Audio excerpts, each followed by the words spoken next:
All right, perfect. Yo, what is up, Ramblin' Raiders listeners? Welcome back to the podcast, episode 150, actually. Kind of a mile marker here. We have a really fun ep in store as I get to bring on a special guest who y'all have heard from on this podcast plenty of times. This is some premium Texas Tech content with a laugh occasionally. I bet we'll have some on today's ep. If you haven't already, guys, for our social media, follow us on Instagram at Ramblin' Raiders, Twitter at Ramblin' Raiders. Our Facebook page is Ramblin' Raiders Podcast. We've seen some great growth across those platforms if y'all want to check that out. Also, if you could rate, review, and subscribe on Apple Pod, Spotify, wherever you're listening to this content. And then remember to subscribe to our YouTube channel as well, because you can watch these episodes instead of just listening to them. If you prefer, you can do that over at Ramblin' Raiders Media. That's our YouTube channel. All right, after all that plug-in, it's been a crazy week for Texas Tech basketball. It's been a crazy week for Texas Tech Twitter.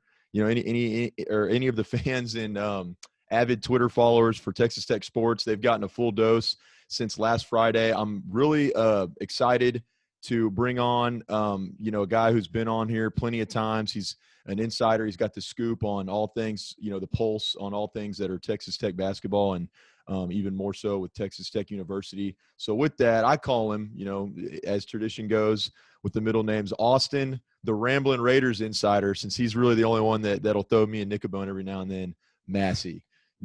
Austin, sorry, I'm sitting here thinking, about Nick here for a second. Dude, what's up, man? How's it going? What's going on, man? How are you? Doing well. Yeah, it's funny when I was saying that, I was like, yeah, it's it's nice, man.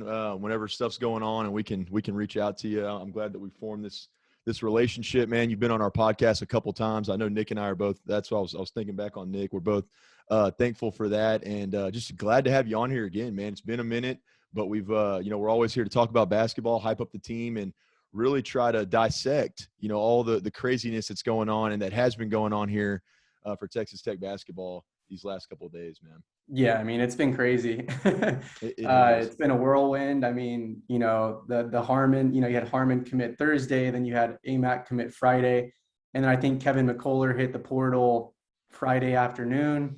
And then Shannon committed, I think, Saturday to Illinois. So it was like, I mean, my head was spinning. The Malik Wilson thing, I had heard that was going to happen, I think on Friday, but so that wasn't too surprising. But I will say, I think people were pretty surprised about McCullar. And then, Shannon, of course, because there were rumors, hey, maybe Shannon's coming back. Michigan's having all these issues with admissions. But, man, he committed to Illinois, and he's signed now, so it's official. Yeah, a lot of movement, a lot of action, and we're going to discuss all of it on this episode of Ramblin' Raiders. So yeah, man, I'm going to kind of try to keep this as you just laid it out, and I'm going to try to keep it in chronological order. I think we had the Michigan drama on Friday, like you said. TJ committed. What was that? Last Saturday or it was Saturday? Yeah, just this last Saturday. This last Saturday. Okay, so Saturday. Yeah. I mean, McCullar's hitting the portal. The announcements for Fardos is AMAC, right? I was calling him a Meek for a while, but I think it's AMAC. Well, yeah, so the talk, I got to give the boys at Talking Tech podcast a shout out, because they put out like an in layman's terms, pronunciation for me, because I told them I was nervous about it, and they had it as like AMAC or IMAC. But yeah. Anyways, really exciting news. He announces that he's going to commit, like you said, Harmon as well. And so, yeah, I mean, just a lot of stuff. And then was it, again, my days run together now because it's Tuesday. Was it Sunday or Monday when K-Mac, puts out that he's not coming back to Texas Tech? I think it was Sunday, wasn't it? So he entered the portal, I think Friday, which was a day after Harmon committed, which is interesting. And then he released his top two, was it Sunday, I think? Sunday. Yeah. Okay. Yeah, Sunday. If I'm remembering that right, I think it was Sunday. Yeah. So a weekend. I have to admit, I logged way too many hours on Twitter this weekend of just craziness. And so I want to try to, stick to it in chronological order here. And as far as the drama went, and then we're going to, at the end of this, sort of look at our roster as it is now. Who are the new faces? What can we expect? Who are some names to keep an eye on, Austin, that that are circulating, that circling and percolating, that you've heard about, and kind of see where we can go from there. But before all that, I want to kind of break it down. So Friday, we're going to start with the Michigan drama. Yeah. Hunter Dickinson it's Hunter Dickinson tweeted out last Friday, and actually I got that. Let me pull that up real quick for anybody who shockingly missed this because it was quite the topic of discussion. Okay, so Hunter Dickinson puts out, tags Coach Adams. At Coach Adams is a coward. How are you going to deny a kid the chance to play where he wanted to go? Were you really under that much pressure by your boosters to not sign off? I can't help but laugh at read this. Boosters to not sign off on him to take summer classes there to be able to graduate even after he announced he's not coming back. He followed that up, and keep in mind these both got deleted, but followed that up with, you should be ashamed of yourself for using your power over a kid to prevent him from going where he wanted to just because you wanted him to stay at your school. Like, oh God, recruits and their families know that if you if you go to Texas Tech and don't like it, you might not be able to go where you want. And I mean, it really is laughable. Just reading it out loud, actually hearing it, because I read it this weekend, but actually hearing it out loud, I mean, there's a reason he deleted this fairly quickly because it's just such an ignorant statement. Also, Jace Howard on the team as well tweeted, shout out to the people who hinder student athletes from getting college degrees and who are unwilling to help them in the next step of their lives just for their own selfish agendas. Real class act. Okay, so both these guys fire off. They end up deleting the tweets for obvious reasons, as you can see, or you can hear or see after reading that out.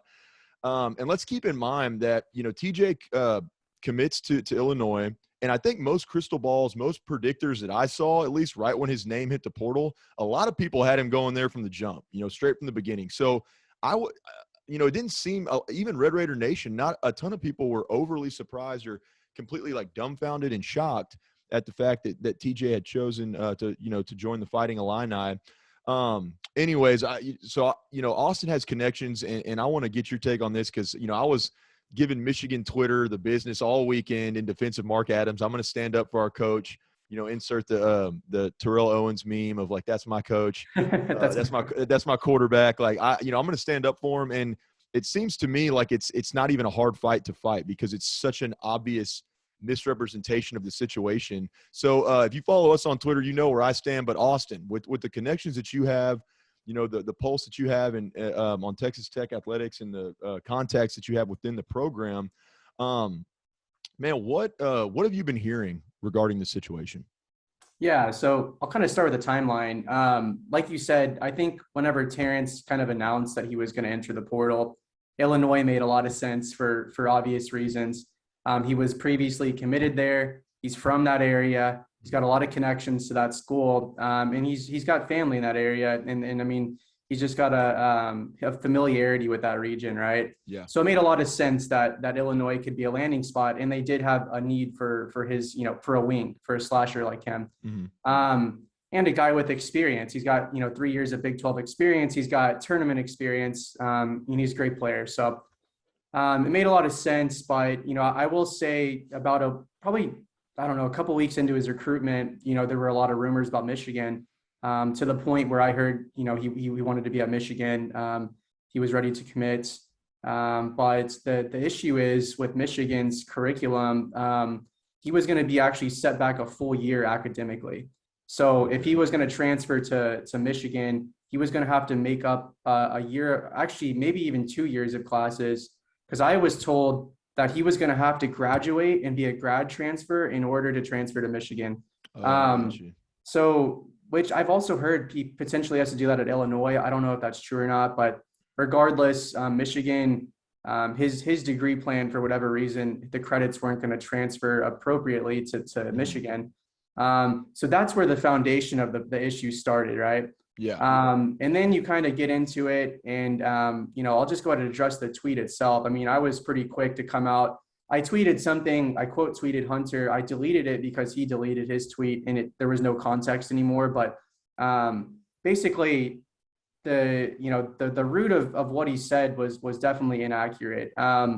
Mark Adams, he has no power. For those that don't know, college coaches cannot block a player from going to any specific program. This isn't like, I think in the MLB, these guys can have like no trade clauses, that they can't be traded to a certain school. This isn't professional sports. He is a first-time transfer. He can transfer wherever he wants with no issues. It's just a matter of the administrative process, just like if you were a student transferring to Michigan, you know what I mean? Yeah, exactly. It's completely on their admissions office. Exactly. Yeah. So that's the root of the issue. Terrence would probably be at Michigan if it wasn't for their for the credit issues, right? Mm-hmm. So fast forward to him committing to Illinois. I think there was some shock like amongst the team because and within Terrence's circle. I think everyone saw Terrence's former AAU coach, the Mac Irvin Fire coach, came out and tweeted before anyone, and he was like, "Congrats on transferring to Michigan, Terrence." That's right. And then it got deleted about an hour later. Well, and that's the one where Terrence put out. TJ had the cap, right? The cap. He's like, "You're capping," which is interesting too, right? Because it's like, did you really want to be at Michigan? So, anyways, my whole point is, and I talked about this the other day on a Michigan podcast. Mark Adams and Terrence Shannon had a great relationship. That doesn't necessarily mean anything in this situation, but Mark Adams would have never done anything to prevent Shannon or talk bad about him or anything like that, which is very common actually. It happens all the time. Coaches they'll call each other and they'll say, "Hey, give me the dirt on this guy. What's his personality like? Is he a good teammate?" Mark Adams would have never said a bad thing about Terrence. But the misconception that Mark Adams blocked Terrence from going to Michigan is a lie. And the core issue was that Terrence asked Mark Adams, straight up, can I remain on scholarship over the summer to be able to get to, X point so I can transfer to Michigan? And Mark Adams said no. And the reason he said no is because, it's a business decision. Like you're not gonna keep an employee on and keep paying him, salary just so he can, get enough experience to go to another company, right? Like I literally put that in my notes. I go, this comparison for anyone who's trying to look at it like in business terms, that's like telling an employee, "Hey, we're going to pay you through the summer, even though you're no longer with us. You're actually going to go not, to a loosely, maybe some kind of loose rival, company or whatever that we might see down the road that might fight for the same deals and, playing big games, whatever, like how you want to compare it. But yeah, hey, you know what? We're going to pay you through the summer, even though you're not working for us anymore. We're just going to do 2 months of free pay and then wish you on your merry way." That's just not that's not reality, guys. Like no school would do this. Nobody would do that. No one would do that. And I mean, the biggest rebuttal in question that I've had, I have a lot of questions actually, but the biggest question that I've had is, we all know Terrence was compensated extremely well NIL wise. Yeah. So why not just pay out of pocket for the classes, graduate, do whatever you need to do, and transfer if you really wanted to be there? But the reality is Terrence either didn't want to have to go through that, or he was using Michigan the whole time as leverage for Illinois. You know what I mean? Yes. So the point that needs to be like, and it has gotten out there now, but the point needs to be that Mark Adams did not block anything. He would never prevent a recruit from going to anywhere that they want, especially a guy like Terrence, who's meant so much to the program and has really grown close with Mark Adams. It's like he wouldn't, and he literally can't. He can't do it. He can't. There's nothing he can do. Yeah. The worst thing that he could do would be to try and create rumors and, back channel rumors within the coaching staffs or within family, whatever it may be. That's the worst that he could potentially do. But that didn't happen. So it is odd that we haven't heard anything from Terrence or from Terrence's mom. That's what I was going to ask you is to me, I almost find it a little bit, I'm trying to think of the right word to use here, maybe concerning or just, I find it a little strange. In this situation that we haven't heard. And there could be existential circumstances that I'm not aware of or thinking on, but is that, what's your kind of read on that we haven't heard from TJ or his mom's clearly active with our fan base that we haven't heard from their camp on that? We all know that Terrence's mom is very vocal, and she has been on social media for several years now. She's not scared to voice her opinion, which is nothing's wrong with that. You know what I mean? That's totally okay. But there were, his mom, even to this day, she still engages with the Texas Tech fan base. It doesn't if there was really, you know, some controversy brewing between Mark Adams and Terrence Shannon, I think we'd probably know about it from her first. You I know? agree. Yeah, I think the silence also speaks volumes because they're also not confirming or saying anything negative Mm-hmm. about Mark Exactly. Adams. And so I'll be honest, sometimes it is better just to not, you know, give something fire, Yeah. you know, fan the flame, I mean, Yeah. and you know, silence it can be a good thing too. So that's just a little, you know, kind of a little quirk, a little Oh yeah, I tidbit of this. agree. I mean, I reached out to Terrence and I reached out to his mom and I didn't hear back from either of them, which I'm not super surprised. Terrence doesn't really share a lot with the media in general. I mean, he's pretty Mhm. quiet when it comes to stuff like that, which is I respect that. Mhm. A lot of people do the complete opposite, but what that tells me is that you know, either there was some leverage negotiating going on between Michigan and Illinois. He was kind of like, maybe they leaked that rumor on purpose, like, hey, he's committed to Michigan. Illinois is like, no, we still want you. Yeah. Whatever it may have been. But at the end of the day, for Michigan fans that are confused why he's not on the roster, you can go straight to the admissions office and ask them.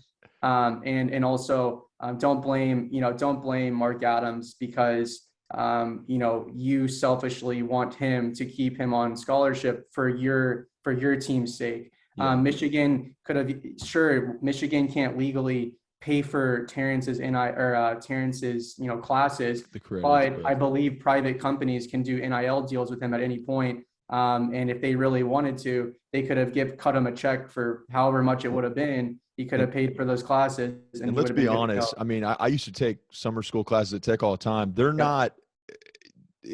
Bottom line, I guess the point I walk away with, and I think that you and I both can relay this to any Michigan fans out there that are confused. If TJ Shannon wanted to be at Michigan, he would be at Michigan. Like Yep. if he wanted to take those summer classes that Mark Adams, you know, wasn't willing to pay for, rightfully so. Absolutely understandable in the business model that is college basketball nowadays. If he wanted to take those class credits, there was a way, an avenue where you could Mm-hmm. get those paid for and take those. That has nothing to do with the fact that he, you know, Texas Tech wasn't willing to extend a scholarship, you know, have that scholarship extension to pay for said classes. I also think it needs to be said that guys like, I mean, Hunter Dickinson, you know, we just talked about, you know, with TJ Shannon, his mom, sometimes silence is the best answer, is the best means of communication. I would Mm-hmm. highly advise that him and those that advise him to maybe stay off Twitter, because it really, if anything, hey, I'll say one positive that came out of it is now like Red Raider Nation and the Fighting Illini are, I mean, they're riders now. Like those are our guys in the Big Ten. So I love the camaraderie and the alliance that's been formed through the Twitter, you know, the fandom on Twitter and just in general. But yeah, I had to get that off my chest. Like, I'm sorry. I'm sure he'll never hear this, but I'd love for it to get back to him somehow. Like, what an absolutely ignorant tweet, man. I mean, Yeah. that's one of those, like, maybe take a deep breath, count to 10. Let's think about it and be a Yep. little bit more calculated, because to put a guy like Mark Adams' credibility on the line, who anyone who knows of Mark Adams, who's worked with him in the past, not even at Texas Tech, throughout his entire coaching career, has nothing but the utmost respect to, you know, the just absolute best things to say about him, from Coach K, Chris Beard. I mean, across the board, people who, even with the Beard situation, who he's had, you know, there's been a little bit of tension there over the last year, right? With him going to UT and then playing each other and all that. Still, nothing but good things to say, at Yep. least to the public, about Mark Adams, right? Maybe not on the recruiting trail, Yeah. but the fact that they're going to, him and Jace Howard, you're going to put a guy's pretty aggressively too. I mean, aggressively Oh attack yeah. a guy's character is an absolute joke. You know, check yourself before you're going to do something like that, because you look foolish in the end. And honestly, I think, unfortunately, you know, they made a lot of the Michigan faithful look foolish because they're getting the wrong information. They're Mm-hmm. not quite understanding it. You know, you go do a little bit of research here and look at the process that it takes, or the guidelines for how student athletes can transfer, or regular students can transfer, because they're the same guidelines. It's laughable that you would defend this. And yeah. So, anyways, just this can be a lesson to all. Think before you tweet. Think before you tweet, because you might end Yeah. up sounding like a dumbass. That's right. Yeah. No, I agree. I mean, I guess, yeah, the last thing I'll say is just I definitely agree. It was a really, personal attack at Mark Adams. It was very one-sided with really zero factual information behind it. But from what I've heard, I don't know a lot about Hunter Dickinson, but I talked to a couple Michigan guys and they're like, this guy's just a firecracker. Like he's all over the place. He tweets what he thinks is going on. Yeah. He doesn't really have a filter, So I guess that can be good and bad, right? exactly, yeah. So Yeah. Michigan fans weren't really surprised. Obviously, I wasn't surprised that the coach's son would say something like that. But the reality of the situation is, someone leaked that, whether that was someone in Terrence's circle that wanted him to be at Michigan, whether that was, someone, because to provide some context, Illinois and Michigan they don't like each other at all. And they've been, they've been in some really heated recruiting battles over the last year or two. And Illinois has kind of beat them out several times now. And I believe they've beat them in the regular season as well. I don't have the stats pulled up, but regardless, there's already some pre-built kind of frustration between Michigan, at Illinois, directed at Illinois.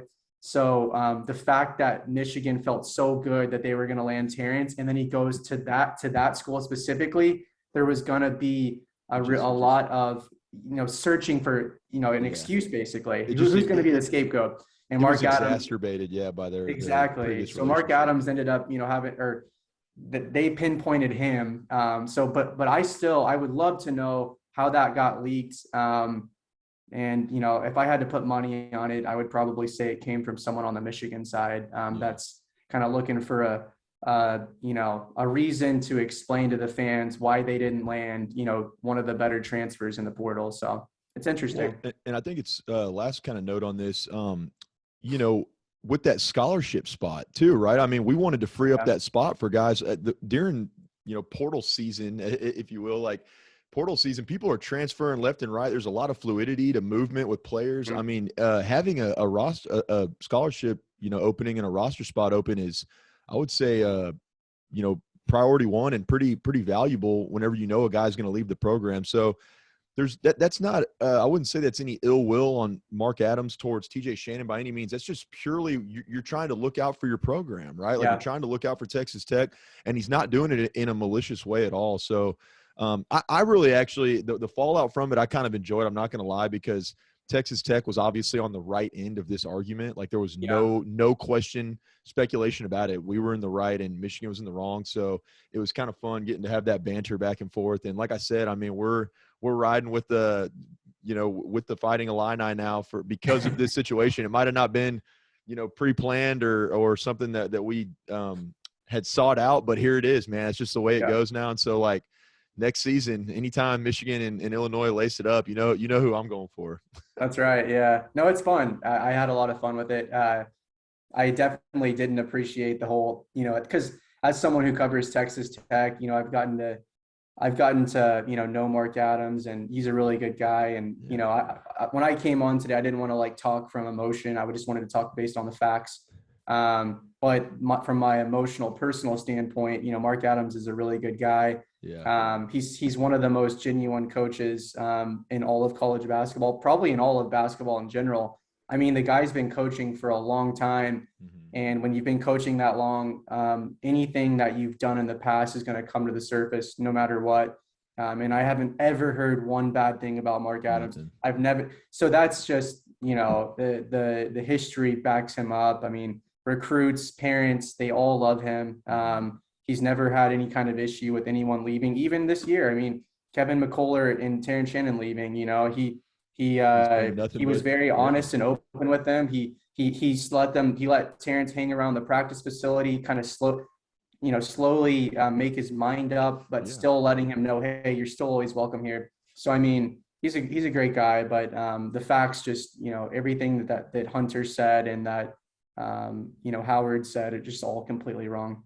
Well, yeah, man. I'll say you and I'll balance each other out pretty well because I definitely come at most of this from an emotional standpoint on a lot of our pods. So I'll say you lay the facts down and then I'll hit them with the emotion. But no, man, I mean you have a direct relationship, with a lot, like I said, with the contacts within the basketball department within the program, and so I think you have a better perspective, I'll say, on this than a lot of people do because you've invested time and energy and developed or cultivated a relationship with a lot of these coaches and guys. And so, for you to say that, it hits it on the head. Nobody's ever said anything bad about Mark Adams. He's a class act. You can tell that by the way he handles himself and his demeanor in every press conference and every video and every interview he does. And so, it's just funny to me. If you're going to take a shot at anybody, that was very, he's the wrong guy. yeah. You came at the wrong dude, and that was just miscalculated, I guess is the best way I can say it. Pretty I agree. Bad decision. So anyways, it was an emotional response. Michigan, it was an emotional response. Michigan, I know that one thing I will say is that I know that, Terrence went on an official visit to Michigan and he specifically hung out with Hunter Dickinson and those guys.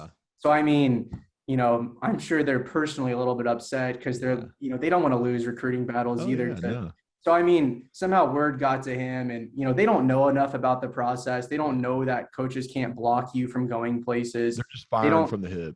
Exactly. Yeah. So, I mean, they're kids. Like I get it, I guess. But at the same time, if you have a platform that big, you got to have some responsibility, know the facts first. Because trust me, if Mark Adams really did something like that, Terrence's camp would have detailed it to ESPN, to CBS, to all these different outlets. And there would be legitimate stories based on this, not just random tweets based on nothing. So that's why when I think it's correct me if I'm wrong, well, like the Goodman's podcast or their podcast group, the Field of 64, and then they are 68, Field of 68, and all. When they started really running with this, I'm sitting there going, why stop? Like don't even give this any life at all. This is just again, anyone who's getting in line with this or trying to give it legs. I mean, it just what's the word I was going to use? It delegitimizes you. That's it. I mean, it delegitimizes you, your platform, and the optics are terrible. So I don't know why anybody would run with that. And it's died down now because I was going to say there's a reason why it's died down. It died quickly. It felt like it was like a TMZ type, article. It was like, it was just like totally, at this time it's getting close to that point where the off season's starting to slow down a little bit. So you're going to see a lot of stories created kind of out of thin air, because, it's just the nature of the business. You got to have articles and you got to get clicks and views. So that was just, it was a perfect example for them to, not example, but it was an opportunity for them to jump on and just get some clicks, but it was a non-story. So, that's why y'all should tune in to the Ramblin' Raiders podcast whenever we have Austin Massey on here. 'Cause then you get the facts. That's when you get the truth. So, no, I'm glad that we had this opportunity to talk through this and not that it needed to be cleared, but to just clear the air, or I was going to say clear Mark Adams' name, but just to clear the air around the situation. Tech fans knew this. I mean, everybody was going off. Tech fans knew this from the jump and from the very beginning. So I'm glad that we got to again clear the air and really kind of talk through that.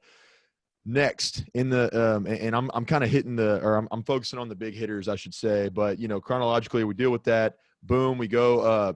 Kevin McCullar is announces that he's still pursuing his dream of getting being drafted in the NBA, but that he's in the portal. The wording of his tweet was a little bit concerning. I was kind of like, he said, "I'll explore my options whenever I get to that point," or something like that. Yeah, it was. I just remember texting Lane and Nick and going, "Dude, that doesn't sound good." But still, in the back of your mind, you think a program guy like Kevin, he's been around so long, he's so intertwined with the culture, the fan base, everything. And so, anyways, fast forward, the announcement comes out Sunday that K-Mac is if he does come back to college basketball, which personally, again, in my humble opinion, I think that he is going to come back and play in the college ranks. His two schools that he narrowed it down to were Kansas and Gonzaga as his destination spots if it doesn't work out, for the NBA draft. Austin, I want to, there's a lot of lot of speculation, a lot of smoke and mirrors, and and curveballs being thrown around about this. Obviously, Texas Tech fans had a pretty strong and adamant reaction to the news, and I, more so than TJ, more so than Malik, more so than other guys. I think obviously because you see the Jayhawks in there in the final two, that's going to stir up some emotion. Initial reaction, man, when you heard the news, kind of what had you heard things leading up to this, and what was your thought process? Yeah. So I think that there was definitely some shock about Kansas being in the mix. I'm pretty sure that the staff was a little bit shocked as well. I don't want to quote them or anything like that, but I did hear there was some surprise. I can imagine so. I mean, I think that this has been a really dynamic situation. So to provide some more context with the McCullar thing, so Mark Adams went to visit McCullar probably about 3 weeks ago. I don't know. I can't remember the exact date, but I had posted about it on Inside the Red Raiders. And so Mark Adams flew out. I believe he's training in New Jersey or New York. He's training somewhere on the East Coast. Yeah. Mark Adams flew up there and was there for a good 3 days. I think it was 2 days. And the goal of that was to get some more clarity on where Kevin stands, hear some feedback on, just basically negotiating, right? Like what's my role next year if I come back? What is it was a two-sided negotiation, or I guess just kind of trying to, iron things out and figure out where people stand. So basically, right around that time, the stuff with Davion Harmon started to leak. I posted about it on Inside the Red Raiders. We heard that Harmon was being pushed out of Oregon and that Texas Tech was going to be the favorite as soon as he was, officially processed and Oregon signed his waiver.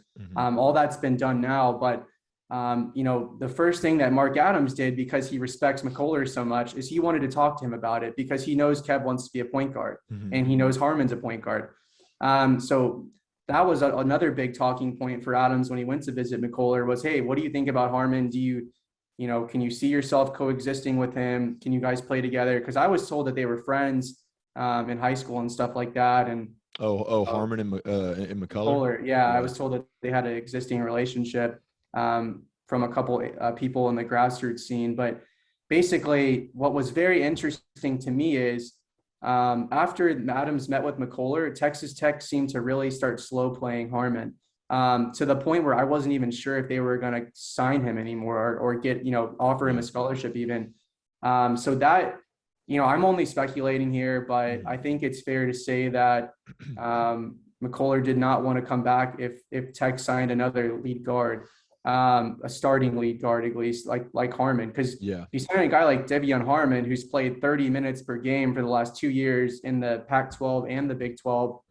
He's a double-digit scorer, and he's a true lead guard. And a lot of people like myself don't think McCullar is that quite yet, or maybe won't ever be. But regardless, it's the timing of everything is interesting because Tech started slow playing Harmon as soon as Adams met with McCullar. And then fast forward, Harmon commits on Thursday, and then McCullar enters the portal on Friday, right? So it's like connect the dots on that. It has to be, exactly. So I'm speculating because I can't confirm, from McCullar's camp that it is related to that. But if you just put 2 and 2 together, it's pretty obvious.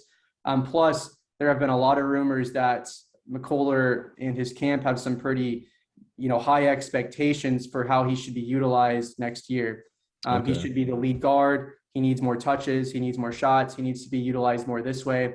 And that was pretty known. And I feel confident saying Mark Adams was willing to work with him on that. To negotiate. I mean, because K-Mac, I mean, let's be real.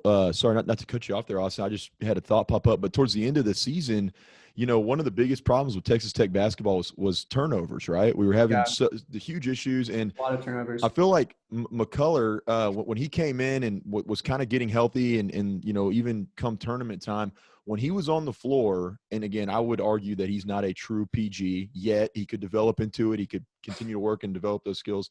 But when he was on there, he had gotten to a point where I felt most comfortable with him out there. I mean, when he was there, we still turned it over probably a little more than we should, but it was better than option B, C, D that we had behind him. I mean, he was the guy I felt like was able to handle the pressure the best. His vision improved. All of that got better throughout the season. So it's interesting to me that anyways, I guess I'll say it like this. Adams, I think he clearly had showed that, he was willing to let Kevin this last season kind of continue to develop and work on those aspects of his game. Yeah. I think that aspect of his game is going to have to improve to make that jump to the next level. Whenever you look at just kind of the intangibles that you need to play in the NBA. This sort of segues us into my next question I wanted to ask you is, with that in mind, right? Everything that you just laid out in mind, do you think that McCullar is going to get what he's looking for in a program like Gonzaga and Kansas? Obviously two of the highest rated when it comes to adjusted offensive efficiency, right? He's going to get, they're about getting up and down, getting looks, getting shots. But do you think that basically, I mean, is the grass, and I know that's all we do, right? Is speculate on this stuff. But is the grass greener on the other side? Do you think he's going to get? Is he a good fit, and is he going to get what he's looking for on that? Out of those programs. Yeah, no, that's a good question, and I think that's kind of like still up in the air. It's really interesting because Gonzaga is waiting on a few decisions from guys whether they're going to declare or not, or they already have declared, but they're maintaining eligibility. And then Kansas really wants Tyrese Hunter, the point guard from Iowa State, the really good point guard, the freshman kid.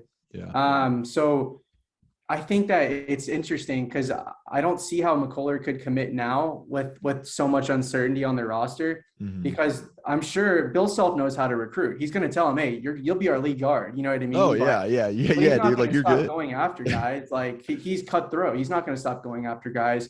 But, I have a hard time believing that either of those teams, I guess, depending on what happens with the roster, have said, you're going to have the keys to the offense. And this is your team, that you're the lead guard on this team.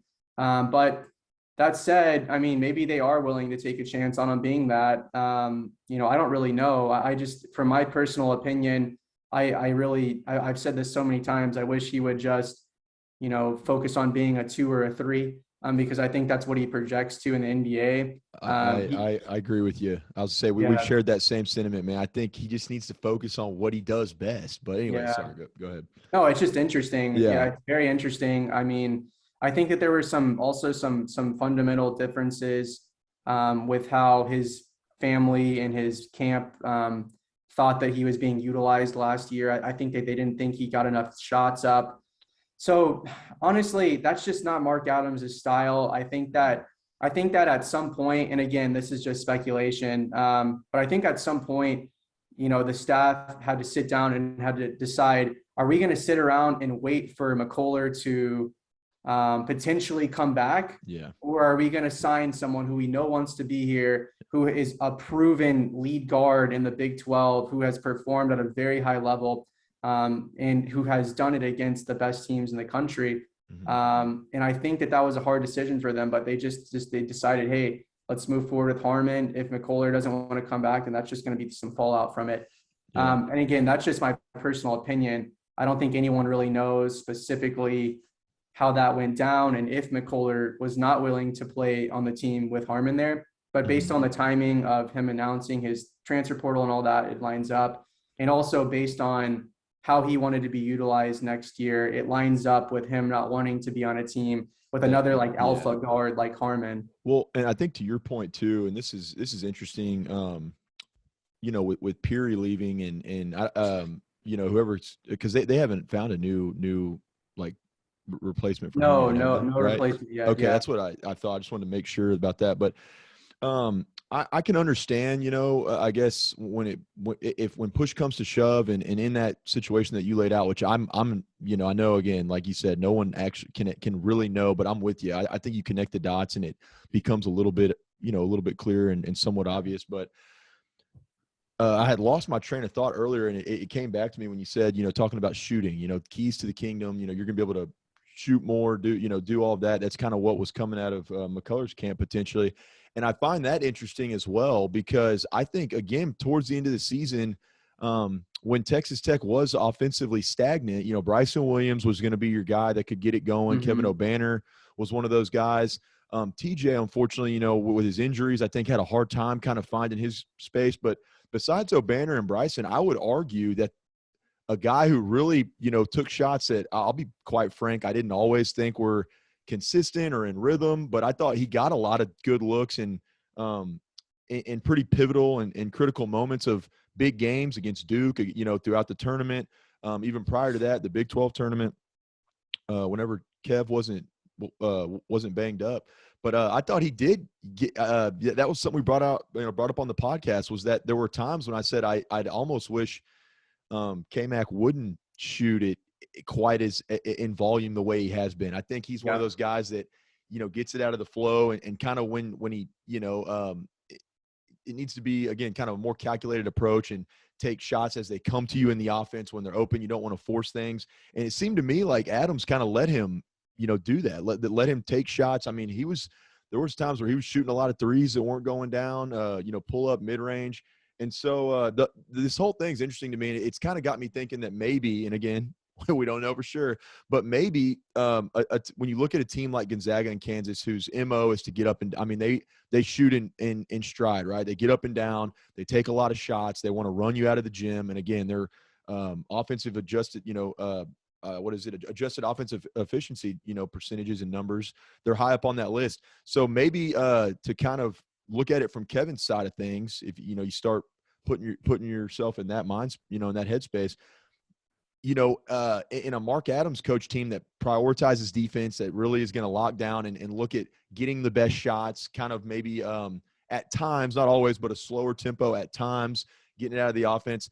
He just said, hey, this is my best chance of improving that side of my game, going to Kansas, going to Gonzaga, getting more shots up. I'm with you on the fact that I don't really see him being, and I could be wrong, but at least from what I'm looking at, the rosters now, I don't really see him being the primary ball handler for either one of those squads because they're pretty deep when it comes to that. But, Gonzaga runs that two-guard system, so who knows? I mean, he could get looks there. But I think he's going to all this rambling that I'm doing to say he's going to have a chance to shoot it, to have more shot attempts, right, and to kind of showcase his offensive abilities in that system. So I think Tech fans can kind of, as they move on, can think about it in those terms of, hey, this is just Kevin McCullar trying to – put himself in a situation where he's going to get more looks on the offensive end of the ball. Yeah. I mean, especially with, Tech's got, they have Harmon coming in, they have Lamar Washington and Pop Isaacs, who are 2 4-star guards. They have Demarian Williams, the transfer from Gardner-Webb. I consider him a little bit more of a 3, but he could definitely play the 2. And Tech still wants to bring on another guard or 2, definitely at least one more guard. So he's never going to be in a situation where he can come in and be the guy because that's just not what the staff wants.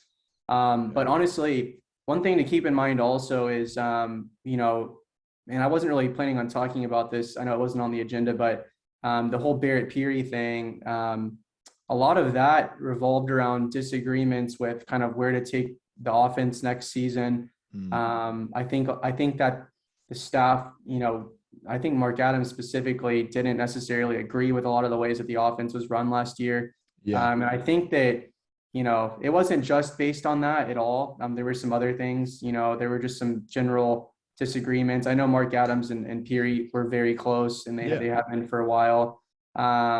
He's a great guy. There's no bad blood there, but I just think there were some core fundamental differences on communication styles, kind of recruiting and offensive scheme and stuff like that. So one thing I will say is I do expect a completely different offensive system next year. Okay. Well, that's good because, that was definitely one of our biggest hindrances, right? This last go around. Exactly. It was a very, and again, I see both sides because I posted about this on our message board, but it's like, Texas Tech had one of the worst shooting teams in the country last season. Statistically. They really did. I mean, because as a fan, you could feel it watching. You're like, man, we can't score. We just can't get a bucket, right? Like a 2 of 17 night from the 3-point line was very common for Tech last year. Which is like an anomaly statistically almost. It's very, very bad. So when you really consider how like the personnel of Tech's roster last season, having I think their offense finished at 41 in KenPom. It's not actually that bad. But that was really due to their athleticism and Bryson Williams. If they didn't have Bryson Williams, oh my gosh, the offense would have been really bad last year. Good Lord, yeah. Because they force fed him a lot, and they didn't even do it really in creative ways. They kind of just chunked him the ball and let him go to work. But I think that there were some really big failures on getting Kevin O'Banner involved. I thought that they didn't really start doing like pick and pop stuff with him until towards the end of the year. They didn't really kind of let him work. They just didn't get him set plays to get open along the perimeter until later in the year. They were really confused on who to use at point guard, which I totally get it. But when you have Adonis Arms as your point guard, you're gonna have a lot of turnovers, especially in Davion Warren. I mean, he came into Tech having a turnover problem. So I mean, I understand why the offense had its flaws last season, but I also think on the other side, the offensive scheme was very dry. I think that there wasn't a lot of offensive adjustments throughout the year, and when there was, it was very slow to happen. So like with the O'Banner thing, I started wondering, why isn't this happening? And finally, towards the end of conference play, they finally start getting O'Banner involved, and getting Bryson more involved and things like that. But regardless, I think that was a big point of emphasis. I know that Luke Adams, he's got a lot of offensive knowledge. He's someone who I believe when he was coaching at New Mexico, they implemented like a version of the Golden State offense. So he could have some say in the offense next year. They may hire a coach who specifically, is an offensive mind that wants to stimulate that offensive productivity. So I think, again, I'm just speculating about this part, but I think that they want to have a more NBA style offense to run next year. I think they want to have some more creativity. They're definitely going to run a lot of pick and pop with Amik and O'Banner, or Amac. I said Amik again. So I have high hopes for the offense next year. But just that was something that I thought about too. Like maybe, with the way that they want to run the offense next year, maybe they don't view McCullar as that guy that can run the offense for them. Whereas, Devion Harmon coming out of high school was a top 50 point guard. And he was, he had games with like 13, 14, 15 assists. But unfortunately, he's just been kind of put in off-ball roles at Oklahoma and Oregon, and that was a lot due to personnel. I know he was kind of an off-ball at Oklahoma for a few years, and he wasn't really the main go-to scorer because they had Austin Reeves, but he was still their second leading scorer. And then last year at Oregon, they had I think his name was Will Richardson. They had another point guard in front of him who they preferred over Harmon. So I think Harmon has untapped potential at point guard, and I think people will see that. And then Pop Isaacs is he's got that it factor to him, He's a stud. He's been a 5-star before. He actually dealt with some injuries over the last few years. I think he had like a groin tear or something like that a couple of years ago, but since he's been healthy, he's been performing at a really high level. But where I'm going with this is I just think that the offense, they have a different idea of where they want the offense to go next year, and they don't want it to look like it did last year. Well, that's actually, I'm sure a lot of our listeners are really excited to hear you say that, because that's something that we, don't have the knowledge on, and I'm excited to hear that, because that was clearly our biggest Achilles heel, right? Last year, I think I was going to actually, you kind of answered a lot of questions I had for you about, that being a point of emphasis in the off season with guys transferring out. And again, this isn't the only circumstance, but with TJ, with Kevin, and I think it has to do with, either being able to showcase offensive productivity, have more freedom and, fluidity in an offense. So it's, like I said, you just answered that question for me, that Coach Adams and Texas Tech, when I say Texas Tech University, Texas Tech basketball is handling that in the offseason and looking to take a different approach, which is great. And it kind of makes me even more, I'm sort of indifferent at this point. My whole thing is whenever a guy's ready to move on, that's great. We're pro athletes, being able to have the ability to make those decisions and do what's best for their, from a business standpoint. And so I totally get that. And the way I look at it, because I was going to kind of get into the criticisms and everything and just how that announcement went. But the way I look at it is, very thankful for Kevin's time, TJ's time, any transfer that we have. I mean, any guy that transfers out of the program, you're thankful for especially Kevin, the time that you put in over, 4 years of being a part of this program, and wish you good luck in your future endeavors. Obviously, I'm not going to sit here and lie. We're transparent on this pod. I'm not going to be rooting for Kansas or Gonzaga next year, right? But I hope good luck in your pursuit to get to the NBA, and it's kind of that's that, right? It's man up. I'm focusing on Texas Tech. That's what we do. We're going to support our boys in the red and black and focus on them. But with what I just heard from you, it does almost kind of make you think. Now I think back and what could have been. Who knows? Maybe if Kevin did want that more kind of that freedom again and mobility on offense and be able to take more shots and in the system and get more looks, maybe this would have opened that up. To your point, maybe it wouldn't. Maybe he wasn't the right fit for what their future, for what they were trying to do. But I don't know. He, Kevin thinks he's going to be able to, get that at Gonzaga or Kansas, and that's something that we'll speculate on in the future. Personally, I'll be interested to see how it works out. But here we are, man. We're focusing on the guys that we have on the roster that are on scholarship and working out with the team. I'm glad to hear about Harmon, and I actually do want to get into some of our new guys here at the end. I did want to bring up a quick point, and this is something I might bring up later too with Nick and Lang. I'm sure they have some thoughts on it, but I will say, it is important, and Mark Adams tweeted this out, to realize that a lot of these are mutual decisions, right? Maybe what's best for Texas Tech and what's best for Kevin McCullar are two different things right now. Yep. And that's the way it needed to be. And I understand that. And for fans, clearly, for the most part, when guys transfer, I actually think Tech fans are normally pretty supportive. I mean, you look at Kyler Edwards, you look at TJ Shannon. I mean, he didn't get the backlash that Kev kind of did, and Malik Wilson, who I want to touch on real quick here in a second. I think for the most part, every fan base, you're going to have a few people who jump out or take it over the line or say some things that you shouldn't, right? And no one should be ugly or ugly about it. But for the most part, are pretty solid. In Kevin's case, I think what really got Red Raider Nation and Texas Tech Twitter fired up was the fact that Kansas was in the Final Two. Again, you said I don't want to put words and we won't on anyone's mouth, but it just seems like the coaching staff may have been pretty surprised by that.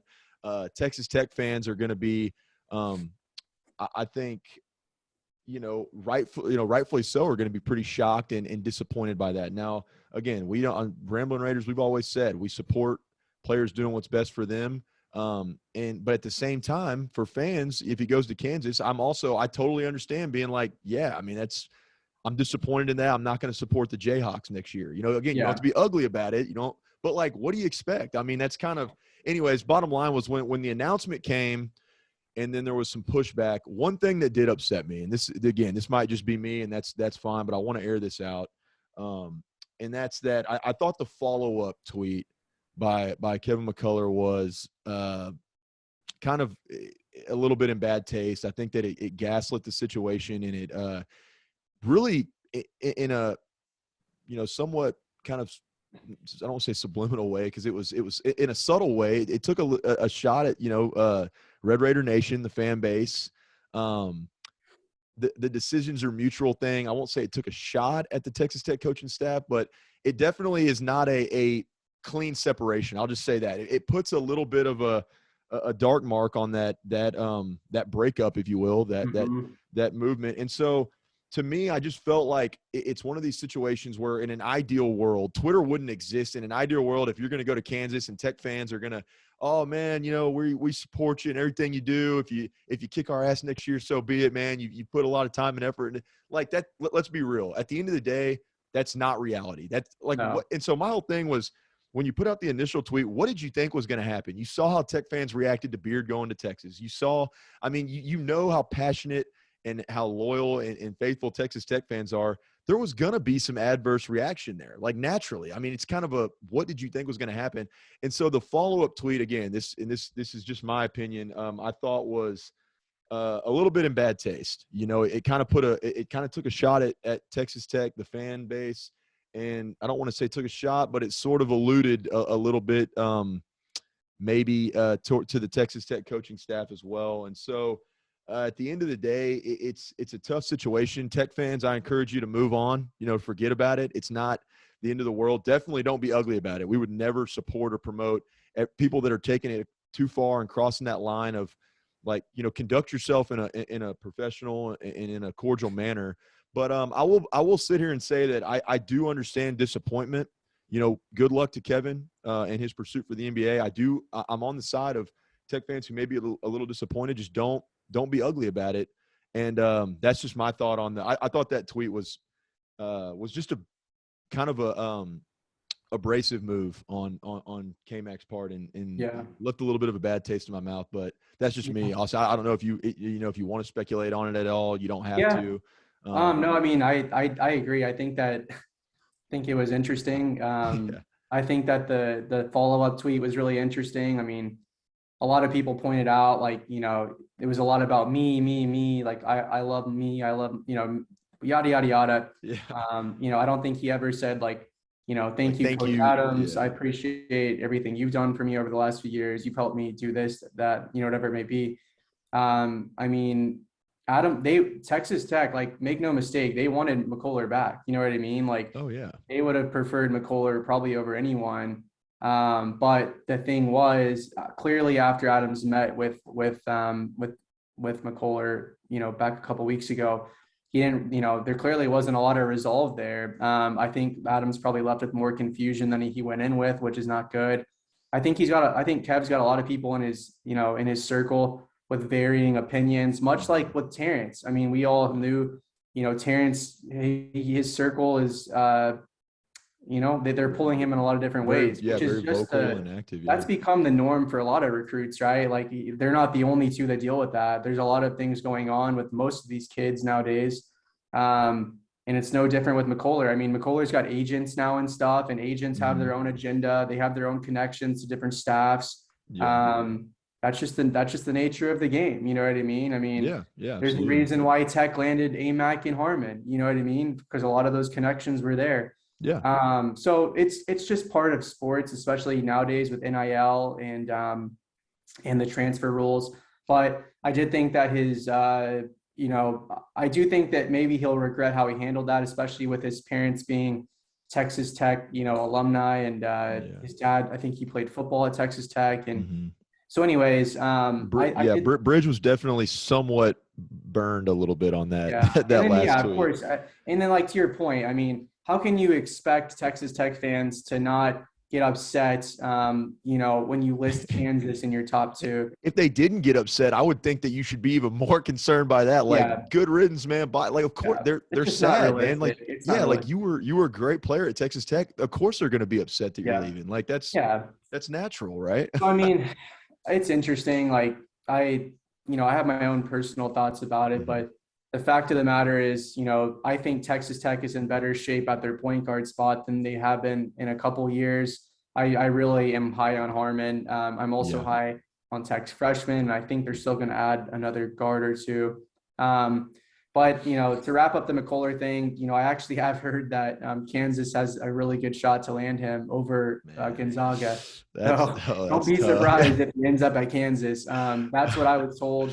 A couple of days, or about a couple hours after he announced his top two, I heard that Kansas is the likely destination, which is going to be weird. But hey, if Kansas can find a way to utilize him more, then so be it. But I can promise you, he's not Abaji. You know what I mean? Like, he's just not. He's not really a natural creator, and he doesn't have the athleticism or the shooting that Abaji has. Yeah. But I love Kev. I think he's a great player, but it'll be interesting to see. But there are some, points to be made that maybe Texas Tech is better off without him and Terrence Shannon. And that's not even speaking from a bias standpoint. That's speaking from just like an analytical standpoint. So, and just a scheme standpoint. You had two guys last year, and Shannon and McCullar, who both wanted their own shots. They both wanted to kind of put on they wanted to build their portfolio for the NBA. They want to have the tape on file of them, being able to translate to the NBA. And neither of them really did that last year. Terrence was banged up. McCullar was he's been banged up since he came to Texas Tech. Yeah, they both had injuries. But that's, that's besides the point. My point being, they've both been with the program for over 3 years now. So it's like, if they're not progressing, if Tech's not progressing, that's why it's mutual. It's a mutual benefit. Yeah. Exactly. It's a mutual benefit for both parties. And I I'm think with most you. people would prefer to have a guy like Harmon over McCullar at point guard. And I say that confidently. Now, if we're talking about a 2 or a 3, then man, McCullar can be a great asset to any team in the country. Well, his defense. I mean, I think it's silly for people to think, like you said, Adams. I mean, they wanted McCullar back. He's a great player. He's a great asset. But yeah, there's something to be said about, and again, it's a like kind of age old adage or whatever, and can be what's the word? I'm blanking this morning on a little corny or whatever, but it's true. I guess, corny is the best word I can think of for it. But it's like, for guys, if you want to be here, I memean, for me personally, I want the guys that want to be at Texas Tech, opposed to guys that maybe are unsure or think that it's not the best fit. Like if, you break it down to the simplest element that you can, I want the guy who wants to be a Red Raider, who wants to be here. And again, that's not a shot at I'm not trying to badmouth Kevin. I just plain and simple. Like we want guys who want to be on this team and think that it's the best benefit for them. And that might not, be the situation with everybody, and they have to do what's best for them. But to your point, I think that Tech fans can be rest assured that we got guys on our team that are more than capable of producing at a high level, especially at the point guard position with Harmon. And this team is not taking a step back. They're going to be very competitive and elite next year, as they always are. To your point, Texas Tech fans, be prepared and embrace for impact with the news that McCullar could go to Kansas. Because my whole thing, again, humble opinion, is I still think that Kevin has to take he has some pretty big development steps with his offensive side of his game to get to the NBA. I do not believe, even when he entered the portal or whatever, my whole thing was that he was always coming back. I just didn't believe that his game was quite ready for that level yet. And so, I mean, think of it, at least in my regard, I think of it, okay, well, he's only got 2 options. And hearing that from you, I think everyone needs to be prepared that that could be a reality. And that's where my money would be on Kansas. Yeah. It'll be interesting to see the reaction, whenever Kansas comes to the USA next year. But I also want to leave it on the note of guys like, and we've said this, we've tweeted it, like, again, very appreciative of Kevin McCullar and the time he's invested into this program and the time that he was a Red Raider. Again, no ill will. Good luck in your future. Going to the NBA. I'm kind of ready to, put it behind me, and we're going to focus on Texas Tech, but absolutely appreciative of Kevin for, again, like you said, love him as a player, as a guy, absolutely appreciative of all that he's done for the Red Raiders, and vice versa. I think this narrative gets lost a lot with NIL today and everything, but also, I mean, these guys pour a lot into Texas Tech, but Texas Tech pours a lot into them, right? I mean, Mark Adams, developmental staff, the state-of-the-art facilities and amenities and nutritionists. Like, it's a two-way street. And so at the end of the day, let bygones be bygones, and here we are, man. I mean, it's just the way of college basketball with the portal and the NIL. Yeah, and my whole thing is to, like, just for a last point on the Kevin McCullar thing is, Tech brought in a guy in Harmon who's got a big chip on his shoulder, because Oregon, basically, for those that don't know, Oregon, the reason why he's going to be immediately eligible to play next year is because Oregon basically processed him out. They decided that they want to go with their younger guys. They have a 5-star point guard coming in, a McDonald's All-American, Dior Johnson. And they basically said, hey, this team's yours. And they have another guy coming back. They signed another guard too from Colorado. So they basically said, see you later, So this guy's got a huge chip on his shoulder. He didn't have a great season last year. They didn't really know how to utilize him. Oregon kind of just like stunk in general last season. Yeah. They really underperformed. And I have my own opinions on that I won't get into, but Harmon is a really good player. He's a former top 50 prospect. He was a baller at Oklahoma. I mean, I posted a tweet about it. I mean, he's the list of teams that he scored, like 17 plus points against. It's like, it's as impressive as it gets. It's like, can't remember off the top of my head, Alabama, UCLA, Baylor, Kansas, Texas Tech. I mean, he dropped 17 against Beard's, Texas Tech. I think, was it 2020? So I mean, this guy, he knows how to score. He can the shoot. ceiling's high. I mean, the potential's Ceiling's there. very high. He had his best 3-point shooting season of his career last year, by far.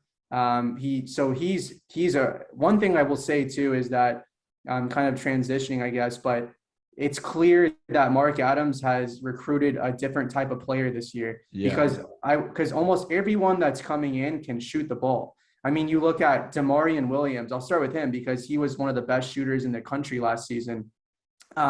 He was there. I think I pulled this stat. There were only 30 players in all of college basketball last season that had 200 plus attempts and shot it above 39% from three. Demarian Williams is one of those. So he's one of the best shooters in the country. He's not really a he's more of like a catch and shoot type guy, but that's really good. I mean, Tech needs guys like that, especially having point guards, especially having bigs as well, like a Meek who can draw doubles and you can kick it out to Williams, in the corner, wherever it may be. Absolutely. Then you factor in guys like Tyson. We all know Tyson can shoot. He was known as a sharpshooter coming out of high school. Harmon, he's a great shooter. Last year, he was right at about 37% from three.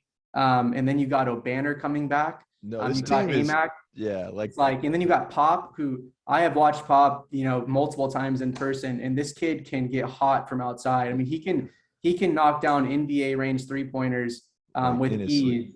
But I mean, he's a very what's the word, like momentum based shooter or streaky, I guess you could say. And I think with freshmen, you always have to be a little bit, not weary, but just because I always want to set like a level set for fans. Remember when freshmen come in, and Pop could come in and light the world on fire, right? Like, who knows? But I think it's always important for fans to remember, like, let freshmen, I mean, there's going to be a little bit of a learning curve. There's going to be a little bit of a developmental curve. Let them like find their stride and don't, it's important not to like, I guess, overhype, or set the bar too high for freshmen, because a lot of fans do it and then they get upset. And I'm like, dude, this is an 18-year-old kid. Like, chill. I mean, they're but no, again, Pop, I mean, it could be like, he could come in and be an instant contributor and will be an instant contributor. He's going to play. He's going to play for sure. Absolutely. I mean, you've seen freshmen do it in the past. Jared Culver, Zaire Smith. Like, I mean, it's doable. That's one of my pet peeves on Twitter is when I see people getting after a freshman. I'm like, yeah, man. I mean, come on. Like, there's a learning curve there. Exactly. Yeah. And I think that's a big, I know that for a fact, Texas Tech wasn't very happy with their player development last year. They thought that, that there was not necessarily like they weren't happy with it. They just thought it could have been better, and, so I think bringing Luke Adams over was a big thing. I think that he'll really, he wants to actually develop, really good plans for each of these players and help them progress, and have, set goals for each of them and help them get to their goals and whatever it may be. But I mean, I just think it's really interesting how this year, Tech has really gone after offensive players. And someone told me, I actually haven't heard Mark Adams say this, but I don't see why they would lie. But someone told me that Mark Adams is on record saying he wants to recruit offensive players and teach them how to play defense. You know what I mean? So it's like,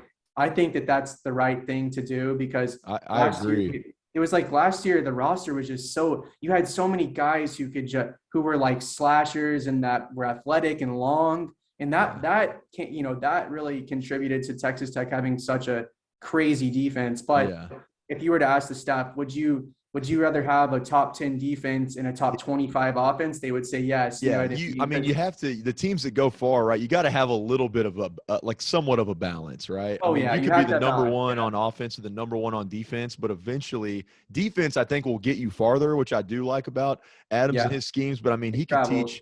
I mean, defense travels and is going to get it done for you. But I mean, Adams, dude, you could take one of those like stick figures, wacky inflatable guys, and he could teach him how to play defense out there. I mean, that guy can literally teach defense, I feel like, to anybody. So to balance it out more, and I think Tech basketball fans will be excited to hear that, because it was just so one-sided at times last year. Yeah. And it's you got to have a little more balance. I will say cliche. That's the word I was trying to think of earlier. Yeah. I had to circle back. A bit of a cliche, but I am excited. There's something to be said. To your point, what you're talking about, Austin, Texas Tech fans should not lose any sleep over these last couple of days. Guys, transferring out. It's clear that Mark Adams and company have and this staff have a plan that they're putting into place. They're recruiting guys to fit that mold, fit that plan. Don't lose any sleep over it. And the difference makers, each one of these guys at this point in time, back to the cliche talk, they want to be at Texas Tech. And to me, I'll take that guy with that chip that wants to be at Texas Tech over anybody else any day of the week. Yeah, absolutely. I mean, I got on a phone call with Harmon a couple hours before he committed, and he basically told me, he was like, because I asked him, I was like, well, because a lot of times, players will ask during the recruitment, how do you plan to utilize me?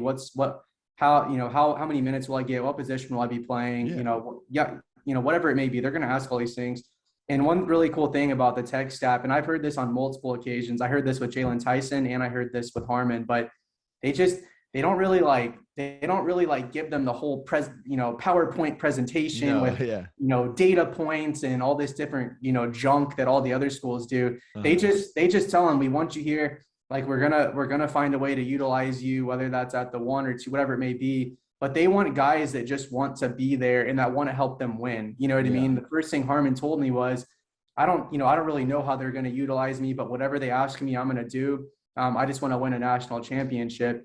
Well, that's hard to find, I think, nowadays too. Sometimes, man. I mean, it's hard to find that because it's a selfless act, right? It's selflessness, which is like goes against human nature. They're just there to get it done, and I think they trust Coach Adams and them to utilize them. I mean, because like they're not recruiting these guys just to sit on the end of the bench. Like, they got them there for a reason, especially out of the portal. I think when you're reaching in the portal, you're trying to find someone that you think can benefit your scheme. Yeah, no, absolutely. And I think Harmon's a great fit. So I think that's important. Like, the reason why Tech was so successful last year is because they had guys with chips on their shoulders, like Bryson Williams, Adonis Arms, Davion Warren, like all these guys. I think O'Banner's kind of one of those guys too, man, who just like he just wants to win at all costs. Exactly. Yeah, exactly. I mean, he honestly, from a non-biased perspective, he was really underutilized last season, like 100% underutilized last season. And I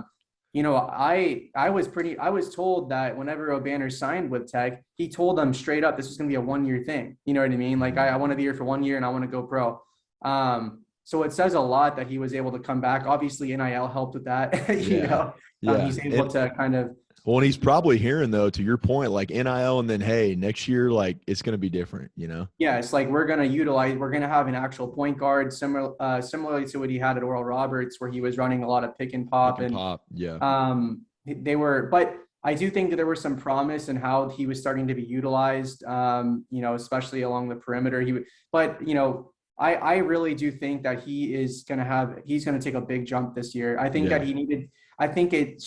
O'Banner had played against a lot of really good teams at Oral Roberts, and he put up really good numbers. I mean, I think he averaged like 20 points against Power 5 teams at Oral Roberts. But when you're doing it every single night in the Big 12, and you got to bring that same energy level, I think that having a year of experience, and that's going to really benefit him. People, as a Texas Tech fan, you should be really excited going into next year, because a lot of the things that people were frustrated about, especially offensively, I really expect to be addressed. And like you said, Mark Adams could teach a training dummy how to play defense. So I don't have any concerns about that. I think that from a personnel standpoint, they won't be as good defensively, but I still think no matter, like I posted about this on the message board, I was like, Mark Adams could have a roster full of JUCO guys, and he's still going to have a top 25 defense. And I really do. The balance will be there. There's been a lot more balance and a lot more shooting. Like, get ready for some shooting, basically, because I love to hear that. Yeah, I really expect it. I mean, when you have, potentially Tech's entire starting 5 could be over like the 35% range from 3-point, because just taking a look way too early. You have Harmon at the point guard, who shot 37% from 3 last year on a good sample size. Mm-hmm. You have at the 2 is kind of where I think they're still going to maybe look to fill. But right now you could say Demarian Williams, the Gardner-Webb transfer, he's shooting. He is one of the best shooters in the country, but he can also get to the basket, and he's got good size, and he's actually a plus defender. And then you go to the Jalen Tyson, he's a shooter. And then O'Banner, and then AMAC, he's got a really good shot. He's got good touch. He's just got to prove his sample size, because last year he shot like 46 threes or something, but he was 43% shooter. So the fact that you have two bigs that can stretch the floor, but they can also rebound, and then you got three guards who can, or a wing and two guards, but all three of those guys can shoot it. It's scary. Like, this team could have some. They're going to score some points next year. I promise that. Yeah. All I know about AMAC is that if like Lubbock Breakfast House or one of these breakfast joints hadn't already jumped on an NIL with Big Maple, they're like, they seriously need to reevaluate their marketing approach, because there's a lot of possibilities to run with there, man. I'm glad that we did land Big Maple. It kind of cushioned some of the blow that we had, and Harmon too. That you've been giving us a good rundown on. I mean, these two guys, that's two huge pickups, especially during this time when we've had some, we're losing guys as well, and just the nature of how it is with guys coming in, guys going out in the portal. But no, I mean, you've summed it up for us really well, Austin. I think anybody that's listening to this that had any kind of doubts or worries about next season, and we're not, and Tech's not done yet, right? Like you said, they're going to find some more guys, and there's some, just young, even high school talent that they're going out and recruiting as well. And so, but this has been a good kind of palate cleanser and reassurance that, Texas Tech basketball is going nowhere, guys. They're going to be an elite program next year. They're going to be right in the hunt again. Trust Mark Adams, trust the process, his coaching staff. They're getting it done, across the board. We're running a little long now. I was going to ask, just to throw that in there, Malik Wilson hits the portal, really quickly. I mean, I'm assuming that's probably going to do with maybe playing time, or, again, one of these situations where, maybe he's not going to fit into the new scheme or something. But best of luck to Malik. I don't think Tech, I thought he handled it really well. Tech fans didn't, act out on that one. But that's just more of an update, guys. Malik Wilson's hitting the portal. Any real quick, as we wrap it up, Austin, last thing I was going to ask you is we've gone over new guys on the team. We haven't even touched on, Bacho and Nadolny and some other guys that are on the roster that y'all are familiar with that could potentially be back. But in the high school, recruiting ranks or kind of names to, or and not even, doesn't have to be high school, but just in the recruiting environment right now, whether it's high school or whether it's in the portal, who are some names, kind of to keep an eye on for Tech fans? Yeah, so I think really the staff wants another guard. You will see the staff sign another guard. A few names to keep an eye on. Isaiah Mosley, he's a Missouri State guard. He averaged like 20 points a game last year. I think he's a little bit of a high ask. I'm not sure if they'll land him. Just a couple hours ago, John Rothstein posted that they were interested in what is his name? I think it's his last name is Lofton. He's out of St. Bonaventure. I think it's Kyle Lofton. Yeah, Kyle Lofton. So he's another guard to keep an eye on. And then I do think they're going to sign another wing as well. Malachi Smith is another guard to keep an eye on. Chattanooga guard transfer. But I don't know if any of those guys are very realistic at this point. They're all going to be pretty steep as far as like the market for them. But expect Tech to sign another guard, and I would expect a wing as well. I mean, wing depth's a little bit kind of iffy right now. It's probably like the most bare position at this point. You really have Jalen Tyson, and Demarian Williams can play wing as well, but he's not. You want to have someone like a true wing behind Tyson. I mean, and Tyson's not really. He's a very he's an active wing. He could actually play the two as well. But keep an eye on him. Hybrid. Yeah, exactly. But keep an eye on that, and then Matthew Meyer from Baylor. I've heard there's some interest there. That would be wild. I would love it too. I'd go from just like most hated to like loving him. I don't know if he'll end up here, but the staff definitely has contacted him. And then the last person I'll mention, because I know there's been a lot of stuff on social media about it, is Elijah Fisher. He's a big name out there right now. Yeah. And just to kind of provide a quick update on where things are with that, like by no means is that a done deal. A lot of people think that he's just like committed and he's like, he's Tech's till, Tech is in a very good position with him. I'll say that. But there are some things on both sides that still need to be ironed out. Mm-hmm. The Tech staff is still trying to figure out like, hey, he's a freshman. We want to make sure he understands he's got to come in and earn his minutes. He's a very highly touted freshman. So they want to make sure that he's not just going to come and enter the portal after 6 months if he's not happy. Yeah, like he's got to know the role he's stepping into. Exactly. Yeah. So if he's okay with that, then things could definitely move forward. But that's a big if, because maybe there are other teams. Maybe he thinks that the G League is a better route. He's on record saying he's most likely going to go the college route, but keep an eye on him. With McCullar and Terrence, 100% not coming back. Maybe that opens the staff up to kind of being okay with giving him him seeing more minutes. Yeah, exactly. So, but it's all very fluid, but nothing is done there by any means. But from the college standpoint, Tech is definitely in the lead for him, and they've really prioritized him. I mean, they just flew out to see him a couple of weeks ago, Mark Adams and one of their player development coaches. So keep an eye on him. It's very fluid, but if things work out, I mean, he could end up being committed, I don't know, over the next month or two. So that'd be awesome, man. Yeah. Cool. I'll say we're recording this midday, so we're about to, get past lunchtime here and have to get back to the old day jobs.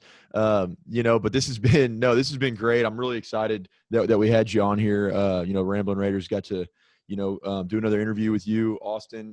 It's always a pleasure, man. You bring such great insight and have those tidbits that just everybody wants to know, man. Everybody is looking for, and so we're glad that that you were able to come on today. Dude, if you could throw out your socials, man. Again, guys, Austin works with Inside the Red Raiders. Be sure to subscribe, follow them, and get a subscription going, and they always put out great content. But yeah, your social media is Austin. If you could just highlight those real quick. Yeah, so really just Twitter, Austin Massey 247. I'm sure most people have already come across my Twitter at some point, but that's the Twitter. And then over at 247, if you get a subscription, you get access to all the different school sites. So if you want a sneak peek at like what other schools in the conference think, or what is Kansas saying about their chances at McCullar, you can do all that as well. Nice. But yeah, you could. It's InsideTheRedRaiders.com, and I post a lot of stuff there that I can't necessarily post on Twitter and stuff like that. So we post updates a lot there. Like, the Malik Wilson stuff. I touched on that Friday, and then we talked about, the Harmon stuff. We were the first site to say, hey, keep an eye on someone potentially hitting the portal, and he's going to end up coming here.